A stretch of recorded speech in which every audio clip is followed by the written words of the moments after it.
고린도전서 우리 3장의 말씀, 우리가 많이 익히 들어왔던 말씀인데 다시 한번 이 말씀을 통해서 하나님의 은혜를 우리가 전하려고 합니다. 기독교인들 중에서 많은 분들이 자신의 신앙의 뿌리가 어디에서 시작되었는지 알지 못하고 생활하는 분들이 많이 있습니다. 그저 믿음으로 산다는 것은 그냥 하나님의 말씀과 계명을 잘 지켜서 행하는 것이라고 그렇게 생각합니다.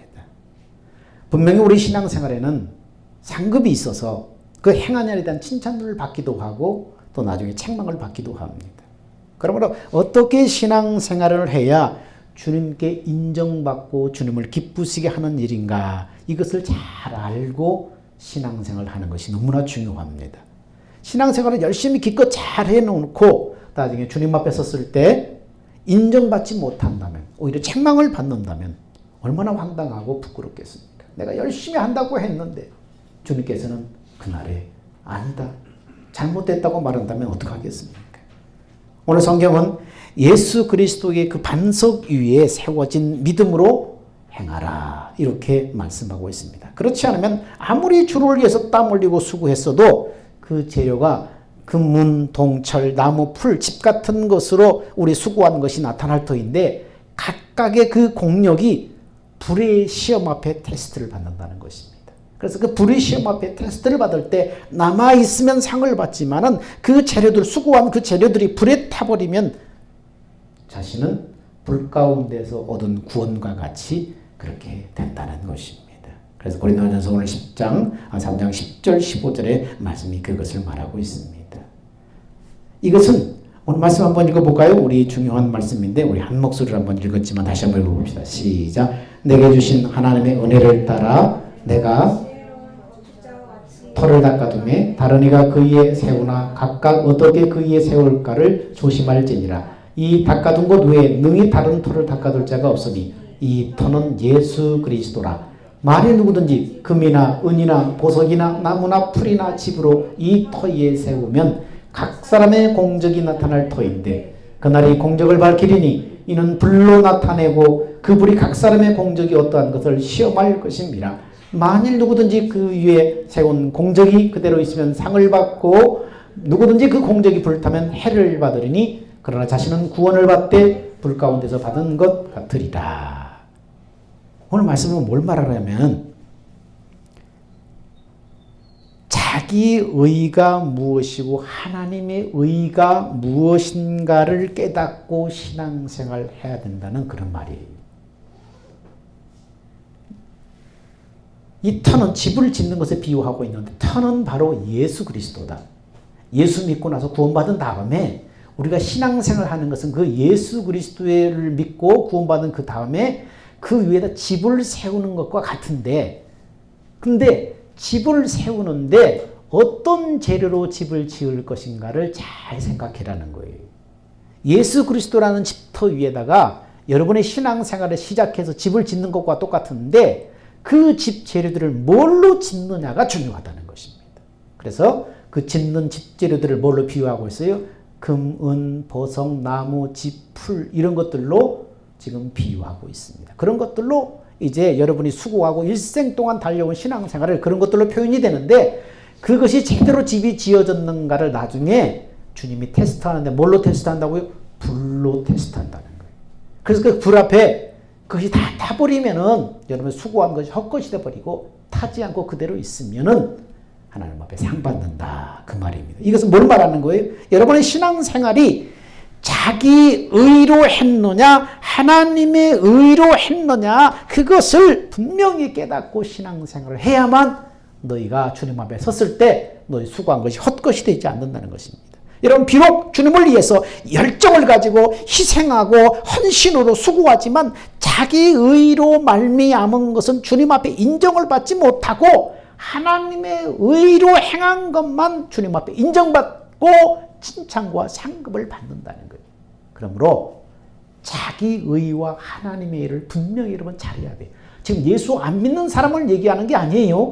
예수 믿고 구원받은 사람들이 이제 신앙생활을 합니다. 요이 땡 하고 이제 달리기 신앙생활을 하는 거예요. 근데 신앙생활을 집 짓는 것에 비유하고 있다는 것입니다. 근데 어떻게 짓느냐에 따라서 여러분이 수고한 것, 신앙생활 한 것이 헛것이 되고 상을 받을 것이냐, 해를 받을 것이냐 결정된다는 거예요. 그러니까 아무것도 모르고 무작정 신앙생활에서는 안 된다는 거예요.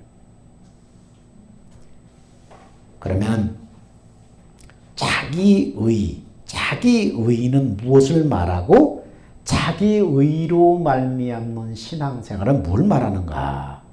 여러분, 하나님께 불순종하고 범죄한 인간에게는 죄의 속성이 나타나게 돼 있어요. 그 죄의 속성 중에 하나가 자신을 신봉하는 거예요. 자기 자신을 신봉하는 거예요. 그래서 어떤 것이든 자기 힘과 자기 노력으로 뭔가를 이루려고 하는 거예요. 이것은 자신을 과신하는 것이고 하나님 없이도 내가 얼마든지 모든 것을 할 수 있다는 것을 의미하는 거예요. 이게 뭐예요? 자기의예요. 뭔가 열심히 하는데, 수고하고 헌신하는데 하나님을 의지하지 않고 자기 열심, 자기 힘, 자기 노력으로 뭔가를 자꾸만 열심히 하려고 한다는 거예요. 이것은 바로 자기의라는 거예요. 여러분, 죄의 정의가 뭐예요? 어떤 게 죄예요? 윤리적으로, 도덕적으로 도둑질하고 살인하고 이런 것을 죄라는 것이 아니고 성경에서는 뭘 죄라고 말해요? 스스로 사는 것을 죄라고 말해요. 나 스스로 사는 것. 그 다음에 두 번째는 뭡니까? 육신의 생각과 마음으로 사는 것. 내 육신에서 나오는 생각과 마음을 가지고 따라서 그렇게 사는 거예요. 세 번째는 성령으로 살지 않는 것이 죄입니다. 그러니까 앞에서 스스로 사는 것, 육신의 생각과 마음으로 사는 것이 바로 어떤 거예요? 성령으로 살지 않는 거예요. 이것을 성경은 하나님 앞에 죄라고 말하는 거예요. 스스로 산다. 육신의 생각과 마음으로 산다는 것은 뭘 말하느냐? 내 육신의 자원, 내 육신 안에 있는 그것을 자원으로 삼아서 내 중심으로, 자중심으로 산다는 거예요. 육신을 자원으로 산다는 건 뭐예요? 내가 가지고 있는 거, 내 아이디어, 내 능력, 내 기질, 내 어떤 열정, 내 지식, 내가 가지고 있는 것을 자원으로 해서 나 중심으로, 이 자중심으로 사는 것을 말하는 것입니다. 이것은 자기 마음에 새겨진 율법의 요구를 따라서 사는 거예요. 우리가 에덴 동산에서 우리의 믿음의 조상 아담과 하와가 선악과를 따먹는 순간 이 선악의 그 기준이, 그 율법이 어디에 새겨져 있어요? 우리의 마음에 새겨져 버렸어요. 그래서 모든 사람은 이 마음의 양심에 그 율법이 새겨져 있기 때문에 그 양심이 시키는 대로 어떻게든지 선하게 살려고 하고 어떻게든지 착하게 살려고 하고 어떻게든지 의롭게 살려고 하는 그런 이 본심이 우리의 양심 안에 이미 새겨져 있어요. 신앙생활 하는 사람 중에도 자기 의로 가득한 사람은 자신의 힘과 자신의 노력과 자기의 의지의 결단으로 하나님을 위해서 살려고 해요. 하나님을 위하지 않고 죄 짓는 데 사용하는 것이 아니에요. 신앙생활 하는 사람도 자기 의에 사로잡힌 사람은 어떻게 해요? 자기 힘, 자기 노력, 자기 의지로 하나님을 위해서 살려고 하고 하나님의 말씀을 지켜서 행하려고 해요. 복음을 듣고 깨달아서 주님의 은혜와 사랑을 알고 주님의 은혜에 보답하는 마음으로 자신을 죄악과 구별하고 주를 위해서 말씀대로 선하고 의롭고 거룩하게 살려고 부단히 노력을 하는 거예요. 이들은요, 하나님의 뜻대로 살려고 하는 열망으로 하나님의 자녀답게 예수님처럼 살기 위해서 온갖 노력을 합니다. 변화받기 위해서 노력합니다. 거룩하기 위해서 노력합니다. 순결한 그리스도의 신부로 준비되기 위해서 몸부림을 칩니다. 이들이 간과하는 것이 뭡니까? 자신의 한계와 하나님의 뜻이 무엇인지를 모른다는 거예요. 네가 스스로 네가 그렇게 열심히 이렇게 살면 이 육신으로 사는 그 한계를 모른다는 거예요. 그렇게 살면 하나님을 기뻐하실 것이고 그렇게 살면 내가 정말 네가 변화받을 것이고 그렇지 않다는 거예요. 한계가 있다는 거예요. 하나님의 뜻은 그런 곳에 있지 않다는 거예요. 하나님의 뜻은 다른 데 있다는 거예요. 그러므로 자기 의가 무엇이고 자기 의가 무엇인지를 깨닫고 신앙생활하는 것은 너무나 중요한 거예요. 그리스도인은 자기 안에 도사리고 있는 이 나라고 하는, 이 자라고 하는 것이 무엇이고 예수님께서 십자가에 행하신 그 대속의 의미가 무엇인가를 분명하게 깨달아야 돼. 내 안에 있는 이 나 자신, 이것이 무엇이고 예수님이 우리를 위해서 대속하셨다는 그 대속의 의미가 무엇인가를 다시 한번 잘 생각해야 돼. 나라는 이 자아는 뭡니까? 옛사람이에요. 옛사람. 마귀의 종된 타락하고 부패한 변질된 생명. 다시 말해서 아담의 혈통이 유전된 죄인의 생명이에요. 아담과 하와 우리의 조상, 인류의 조상 아담과 하와가 범죄했을 때 그 범죄한 그 죄인된 그 아담의 혈통이 유전된 그 생명을 바로 나라고 하는 거예요. 그러므로 나라고 하는 이 자아에서는 뭐가 나와요? 하나님의 선한 것이 결코 나올 수가 없어요. 이 나라고 하는 이 아담의 혈통으로 유전된 이 생명 안에서는 이 나에서는 하나님이 원하시는 그 선한 것이 결코 나올 수가 없어요. 생명 자체가 하나님의 생명이 아니기 때문에, 죄인의 생명이기 때문에 여기에서 이 죄인된 이 나라고 하는 자에서 나오는 것이 내가 생각하기엔 선하고 내가 생각하기엔 의롭고 내가 생각하기엔 거룩한 것 같지만은, 이렇게 해서 하나님이 기뻐하실 것 같지만은 그렇게 이 죄인된 이 자아에서 나오는 것은 결코 하나님을 기쁘시게 할 수 없는 거예요. 비록 선악과를 먹어가지고 선과 악을 알지만은 악을 버리고 선을 행할 능력이 없는 거예요. 이것을 분명히 알아야 하는 것입니다. 예수 믿어도 이걸 분명히 알아야 돼요. 왜냐하면 예수 믿고도 여전히 자기 의로 신앙생활을 할 수 있기 때문입니다. 겉으로는 선하게 의롭게 거룩하게 살려는 노력과 열심이 있어서 순수한 믿음으로 사는 것처럼 보여요. 그러나 이것은 스스로의 노력과 힘으로 하나님의 거룩에 이르려고 하는 자기 의에 사로잡혀 사는 것에 불과하다는 거예요. 자신도 속는 거예요. 그러면 기독교인들이 하나님의 생명으로 들어가지 못하는 이유가 뭐냐? 자기 의와 하나님의 의를 정확하게 분별하고 깨닫지 못하기 때문에 하나님이 예비하신 그 생명 안으로 지금 들어가지 못하는 거예요. 이들은 신앙생활하지만은 내 신앙생활에 무엇에 기반을 두고 살아가는가를 깨닫지 못하는 거예요. 주를 위한 뜨거운 열정, 헌신, 희생이 있고 주를 위한 결단과 수고가 하늘을 찌를 듯합니다. 그러나 그 시작이 자기에게서 시작되고 있다는 거예요. 이것을 스스로 깨닫지 못하는 거예요. 그냥 무조건 열심만 하면 주를 위한 것이라고 생각하고 기뻐할 것이라고 생각을 하는 것입니다. 주를 위해서, 주님을 위해서. 목회자가 제가 처음 교회를 시작할 때 어떤 소망을 품고 시작합니다. 성도들이 많지 않지만은 이제 목회자가 자녀를 낳아서 자녀 큰딸, 둘째 딸, 아들 낳고 어떤 소망 가운데 살아요. 이들을 잘 믿음으로 키워서 반주도 시키고 교회 봉사도 해서 나중에 기도원 같은 일꾼이 될 것이다. 이들이 결혼을 하면 믿음의 가정을 이루면 그 사람들이 또 자손들이 많아져 가지고 교회가 그래도 어느 정도 안정되고 신실한 믿음의 사람들이 이제 많아질 것이다. 이런 소망 가운데 소망을 가지고 이제 믿음 생활 또 목회를 합니다. 잘 자라서 반주도 하고 교회 기둥 같은 그런 귀한 일들을 잘 감당해요. 근데 결혼할 때가 되니까 어떻습니까? 목회자 자녀의 남편과 결혼을 해버리는 거예요. 그리고는 그 시댁에 그 목회자 된 그 시댁으로 가버리는 거예요. 그러면 귀한 일들을 감당하고 이 귀중한 이 기둥 같은 일을 감당하던 그 교회가 어떻게 되겠어? 우리 교회는 너무나 횡해버리는 거예요. 일꾼이 없어져 버리는 거예요. 그래서 한 달에 한 번, 한 시간 주일날 와서 같이 한번 예배 좀 드리자. 우리 이 분위기 자체가 너무나 썰렁하니까 같이 예배 드리자. 많은 거 요구하지 않았어요. 한 달에 한 시간만 와서 이 교회에 와서 같이 좀 예배를 드리고 우리 교회가 좀 침체되어 있으니 같이 좀 활성화시키자. 근데 처음에는 하다가 또 그 시댁 쪽에 있는 그 어떤 그 목회자 그런 분들의 양력 또 눈치 여러 가지 상황 등에 몇 번 드리다가 안 와요. 두 번째 결혼한 큰딸은 아예 처음부터 아예 그냥 싹 자르고 안 와요.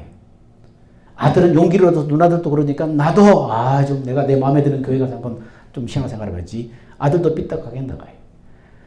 자, 이들을 바라보고 신앙생활을 했던 이 아버지 된 목회자의 마음속에 뭐가 있어요? 분노와 화가 가득 찬 거예요.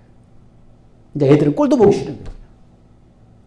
내가 지금까지 뻐꾸기 둥지에서 자고새처럼 그냥 뻐꾸기 둥지, 뻐꾸기를 품고 있었구나. 막 화가, 분노가 사라지지 않는 거예요. 기도도 안 되는 거예요. 애들 얼굴도 보기 싫은 거예요. 근데 지난주에 새벽 기도를 쭉 혼자 하면서 제 기도하는데 기도가 안 되는데 하나님이 내 마음에 너 지난주에 설교 뭐 했냐? 그 설교 들어보라는 거예요. 내 설교를 들어보라는 거예요. 하나님이 나한테. 그래서 지난주에 설교를 들었어요. 예전약과 새언약에 대해서 얘기했잖아요. 지난주 설교를 쭉 한 시간 듣는데 바로 내가 예언약을 따라서 목회를 하고 있었구나. 예언약이 뭐예요? 내 육신의 생각과 마음으로 하나님 대로 살려고 하는 거예요. 내 육신의 생각과 마음으로 내 의지로 나를 동원해서 이게 하나님이 기뻐하시는 일이겠지 하고 그걸 동원해가지고 열심히 하려고 하는 거예요. 그게 안 되니까 지금 화가 나고 분노가 나는 거예요. 그걸 가르쳐 주시는 거예요. 내가 그 지금까지 설교를 했는데 내가 그렇게 살고 있다는 거예요. 그렇구나. 내가 그렇게 초등학을 따라서 살고 있었구나. 그러면서 나 자신을 내가 목회를 하지 않기로 주님이 하시기로 내가 뭔가를 하나님을 위해서 뭘 하지 않기로 주님이 나는 아니고 주님이 나를 통해서 하십시오. 주님이 당신이 하십시오. 그리고 주님 앞에 맡기니까 그 분노와 화가 좀 녹아지는 거예요. 사라지는 거예요. 저는 같이 밥 먹자고 엄마 아빠 밥 사준다고 밥 먹자고 꼴도 보기 싫어서 그냥 가기 싫은 거예요. 핑계대고. 분노와 화가 이제 사라지기 시작하는 거예요. 주님께 맡기니까 이제 분노와 화가 사라지기 시작하는 거예요. 여러분, 목회자도 이렇다는 거예요. 이것을 설교하는 목회자도 자기도 스스로 속이고 자기의 의로 목회할 수 있다는 거예요. 자기의 의로 신앙생활 할 수 있다는 거예요. 주를 이해하고 하나님을 이해하고 교회를 이해한다고 하는데 나도 그렇게 신앙생활 할 수 있다는 거예요. 여러분, 우리 믿음의 생활의 본이 되는 바울 선생님도 하나님의 은혜와 사랑을 깨닫고 율법에서 벗어난 의로운 자가 되었다는 것도 알았어요. 자신의 옛사람의 죽음도 확신했어요. 자신을 의의 종으로 하나님께 드리고 살아야 된다는 것도 알았어요. 근데 정작 삶에서는 그렇게 살지 못하는 자신을 보고 괴로워하면서 고민하는 얘기가 로마서 7장에 나오잖아요. 바울이 뭐라고 말해요? 오호라 나는 곤고한 사람이로다. 이 사망의 몸에서 누가 나를 건져내리야. 알았고 확신했고 다짐했어요. 그런데 실제 삶에서는 안 되는 거예요. 그래서 바울이 고민은 괴로워하는 고민이고요. 오호라 나는 곤고한 사람이로다. 이 사망의 몸에서 누가 나를 건져내리야. 주의 놀라운 은혜를 잊고 주님만 바라보고 주님을 위해서 살리라고 다짐을 합니다. 그런데 주님을 위해서 살려고 결심만 하면 그렇지 못하게 도리어 원치 않는 그런 행동이 나와버리는 거예요. 자꾸 넘어져요. 마음대로 안 돼요. 이게 뭐지? 왜 선하게 살려는데 안 되지? 너무나 타락스럽고 괴로운 거예요. 그래서 바울은 이렇게 고민합니다. 내가 행하는 것을 내가 알지 못하노니고 내가 원하는 것은 행하지 않냐고 도리어 미워하는 것을 행함이라. 바울은 자기 안에 또 다른 그 어떤 자아가 함께 있어서 선하게 살려고 결심을 하면 동시에 이 속에서 그 또 다른 자아가 그렇게 살지 못하도록 그것이 발동한다는 걸 알았어요. 내가 하나님의 뜻대로 선하게 살려고 결심을 하면 동시에 이 안에서 또 다른 자아가 그렇게 살지 못하도록 어긋난 길을 가도록 동시에 이 속에서 솟아난다는 걸 알았다는 거예요. 여기서 말하는 또 다른 자아가 뭡니까? 나예요. 옛사람이에요. 마귀, 이 아담의 그 유전된 그 혈통으로 태어난 나예요. 옛사람이에요. 예수와 함께 십자가에 못 박혀 죽었다고 했는데 왜 이놈이 돌아다니지?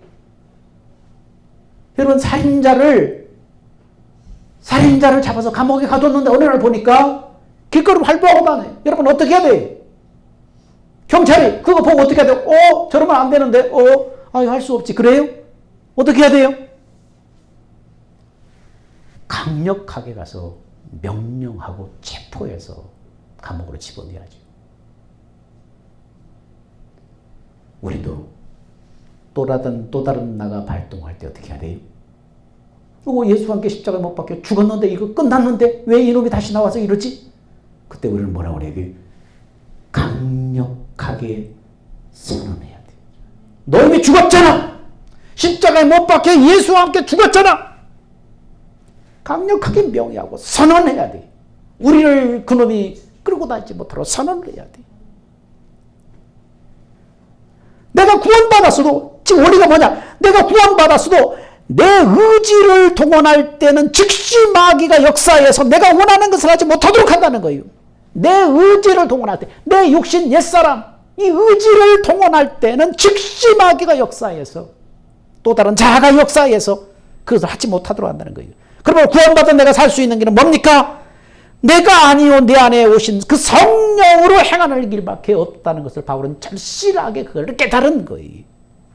그래서 로마서 8장 3절 4절은 이렇게 말합니다. 같이 읽습니다. 우리의 타락한 성품 때문에 율법이 연약하여 할 수 없는 그것을 하나님은 하셨습니다. 하나님께서는 죄의 문제를 해결하시기 위해 자기 아들을 죄만한 인간의 모양으로 보내시고 우리의 죄값을 그에게 담당시키신 것입니다. 그것은 육신을 따라 살지 않고 성령님을 따라 사는 우리에게 율법의 요구를 이루기 위한 것입니다. 타락한 이 성품, 옛자 때문에 그것이 율법에 자꾸 넘어지니까 그 문제를 해결하기 위해서 예수님이 그 옛사람과 하나 되어서 십자가에 죽으셨어요. 왜 죽으셨는가? 이제는 그 육신을 따라 살지 말고 성령을 따라 살아서 하나님의 말씀을 이루어라. 성령을 따라 살도록 하기 위해서 그렇게 했다는 거예요. 기독교인이 생명으로 들어가지 못하는 이유가 뭡니까? 하나님의 그 생명 안으로 들어가지 못하는 이유가 뭡니까? 모든 것을 자기 중심으로 하기 때문이에요. 나라는 이 자기 중심으로 하기 때문이에요. 이 주인의 자리에, 이 왕의 자리에 내가 올라가서 내가 주도권을 행사하는 거예요. 나는 이미 끝났는데.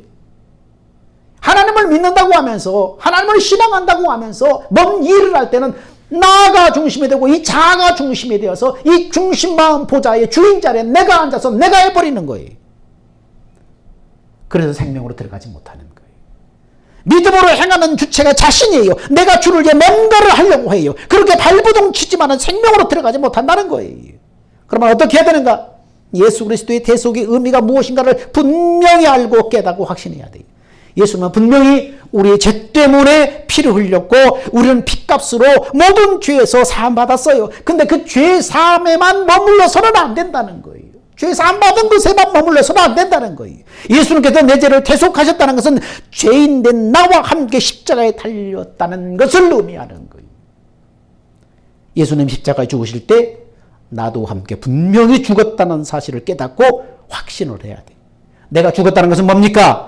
아담의 혈통으로 유전된 그 죄인의 생명, 옛사람, 그 죄성까지도 죽었다는 거예요. 그래서 갈라디아서 5장 24절은 뭐라고 말합니까? 분명히 말합니다. 시작. 그리스도 예수의 사람들은 육체와 함께 그 정과 욕심을 십자가에 못 박았느니라. 정과 욕심이 뭐예요? 이것도 분명히 옛사람 죽을 때 같이 죽었다는 거예요. 정은 정욕을 말합니다. 욕은 뭡니까? 욕망을 말합니다. 정욕은 죄를 향한 열정이에요. 자신이 하나님 노릇하려고 하는 불같은 열정이요. 내가 주인이 되어서 뭔가를 열심히 내가 하려고 하는 열정이에요. 욕망은 뭡니까? 죄를 짓고자 하는 바램, 소망, 이걸 말하는 거예요. 그 정욕과 욕망이 십자가에 못 박혀 같이 끝났다는 거예요. 그때 같이 끝났다는 거예요. 그러므로 우리가 십자가를 바라볼 때는 거기에 나의 옛사람이 못 박혀 죽어있는 모습을 믿음으로 봐야 돼요. 멀리서 보니까 예수님이 높이 달려 십자가에 못 박혀 죽으셨어요. 근데 가까이 가서 보니까 그 못자국 난 몸 뒤에 나 옛사람이 함께 포개져 같이 못 박혀 죽어있는 거예요. 두 사람이 포개어 죽게 된 상황, 십자가를 바라볼 때마다 예수님 죽으시고 나의 옛사람이 같이 죽고 이것이 오버랩되기 시작할 때에 비로소 십자가를 제대로 깨달은 거예요. 나도 죽었구나. 나의 자아도 죽었구나. 나의 정과 욕심도 그때 죽었구나. 왜 내가 죽지 않으면 안 되는가? 죄산 받더라도 죄를 짓고자 하는 그놈, 그 부패한 그 생명을 멸하지 않고는 완전히 죄에서 해방될 수 없기 때문이에요. 타락한 근본된 생명에서 죄를 짓고자 하는 정욕과 욕망이 샘물처럼 끊임없이 쏟아 나오기 때문이에요. 그래서 내가 분명히 끝났다는 것을, 내가 예수와 함께 죽었다는 것을 깨달아야 돼.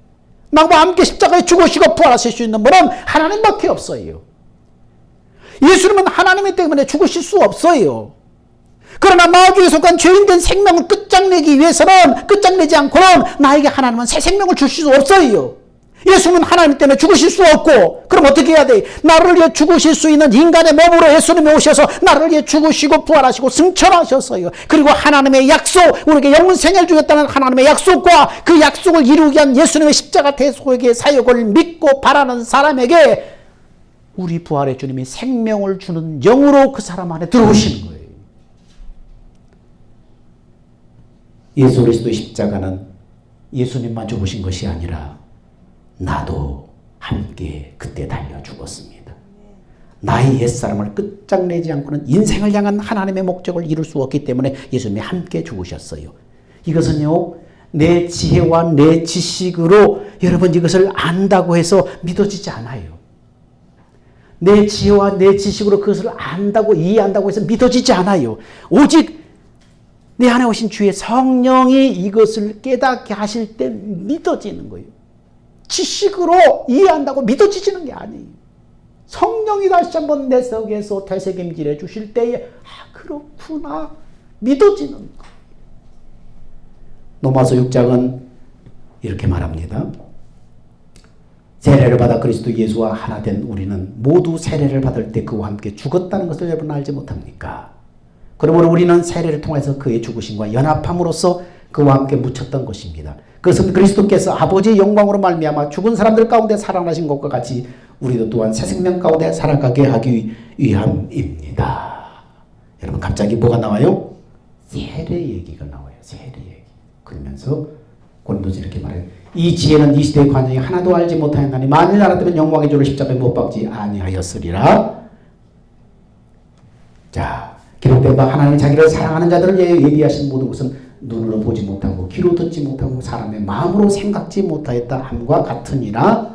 자, 오직 하나님이 성령으로 이것을 우리에게 보이셨으니 성령은 모든 것 하나님의 깊은 것이라도 통달하시느니라.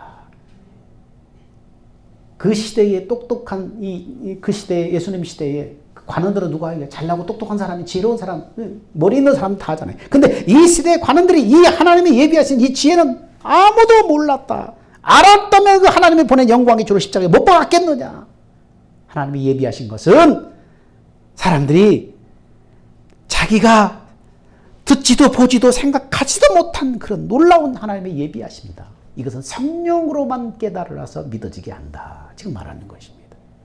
바울은 성도는 죄에 대해서 죽은 자이지만은 죽은 목적이 죄에서 해방되어서 새 생명 가운데 살아가도록 하기 위함이라고 여러분 예수님이 우리를 죽은 목적을 그렇게 분명히 말하고 있습니다. 그러면서 로마서 6장 28절은 뭡니까? 성도의 죄에 대한 죽음과 새 생명의 삶을 상징하는 어떤 단어를 사용하여 세례라는 단어를 사용합니다. 세례의 의미는 뭡니까? 씻음, 연합 이것을 의미하고 있어요. 씻김과 연합 이 두 가지 의미를 가지고 있어요. 그래서 이 로마서 6장 3절에는 예수와 합하여 세례받은 우리는 이렇게 말하는데 여기서 합하여라는 이 헬라어 에이스라는 단어는 뭐뭐 속으로 그런 뜻입니다. into 이라는 이 전치사를 사용해서 세례 받은 자는 그리스도 안으로 들어가서 그리스도와 연합이 이루어져야 한다는 것을 여기서 말해주고 있는 거예요. 세례 받은 자는 그리스도 안으로 들어가서 그리스도와 연합이 이루어진다.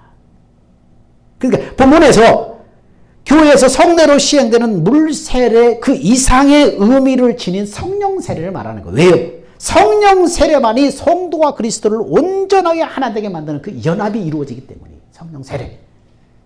그래서 4절에는 그의 죽으심과 합하여, 여기서 합하여도 3절과 같이 똑같이 이 에이스라는 전치사를 사용함으로써 뭐뭐 속으로 이런 뜻입니다. 그러니까 성령 세례를 통해서 그리스도께서 죄값을 치르신 죽음에 내가 동참함으로 죄가 씻겨진 상태로 들어가게 된다는 것입니다. 그래서 성령 세례 받아서 그리스도와 연합된 자는 그리스도 안으로 들어가서 그리스도의 죽음이 내 죽음이 되고 그리스도의 부활이 내 죽음이 내 부활이 된다는 거입니다. 세례를 통해서 예수와 연합될 때에 예수님의 죽음이 나의 죽음이고 나의 죽음과 죄사함과 부활과 생명과 그 새 생명 가운데 이렇게 우리가 살게 된다. 이렇게 지금 그걸 얘기하고 있는 것입니다. 우리가 자기 의로 살지 않고 하나님의 의로 살 수 있는 길은 뭡니까? 예수와 함께 온전히 연합되어서 죽어야 돼요. 내가 죽고 오직 내 안에 오신 성령님이 주인으로 하시도록, 성령님이 주인이 되시도록, 성령님이 내 마음 중심의 보좌에 딱 주인으로 나도록 그분이 하시도록 나를 내려놓고 맡길 때에 그분의 인도를 따라갈 때만 하나님의 의로 신앙생활을 할 수 있는 것입니다. 그렇게 사는 자만이 예수 그리스도의 복음을 믿는 그 터위에다가 신앙생활하는 믿음의 집을 지을 때 그날의 헛된 신앙생활이 아니라 하나님이 인정하는 불의의 공령 앞에도 남아있는 그런 신앙생활을 하게 되는 것입니다. 결론적으로 자기의라는 것은 육신의 생명으로 행한다는 것입니다. 내 힘과 내 노력으로 하나님의 의에 이르려고 하는 것입니다. 하나님 없이 스스로 열심과 수고로 얼마든지 하나님의 뜻대로 말씀대로 변화받을 수 있고 하나님의 뜻대로 살 수 있다는 것입니다. 이거 자기의예요. 여러분 경계하십시오. 여러분 자기의가 무엇인지를 분명히 알고 점검하고 경계하고 그날에 여러분의 일평생 건축한 믿음의 건축물이 불의 시험 앞에 그 공력이 보존됨으로 넉넉히 상급의 반열에 영광스럽게 쓰는 우리 산도교회 성도들이 다 되기를 주의 이름으로 축원합니다. 사랑과 은혜가 많으신 아버지 하나님, 은혜와 사랑을 감사합니다. 자기 의와 하나님의 의가 무엇인가를 분명히 분별하고 경계하고 거절하고 취할 수 있는 사람 되게 해 주옵소서.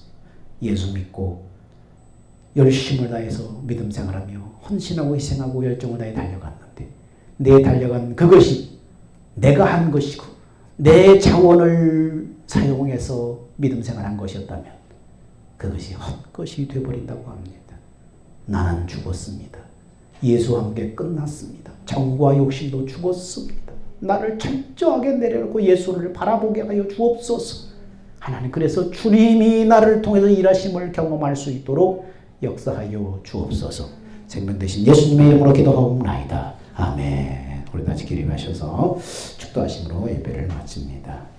이제는 우리 주 예수 그리스도의 은혜와 하나님의 사랑하심과 성령의 내조하시고 인도하심이 내 의가 아니요 하나님의 의를 힘입어서 믿음의 선한 싸움 싸우며 믿음의 경주를 하길 원하는 사랑하는 성도들의 그 삶과 열정과 신앙생활 위에 이제부터 영원 무궁토록 함께 있을지어다.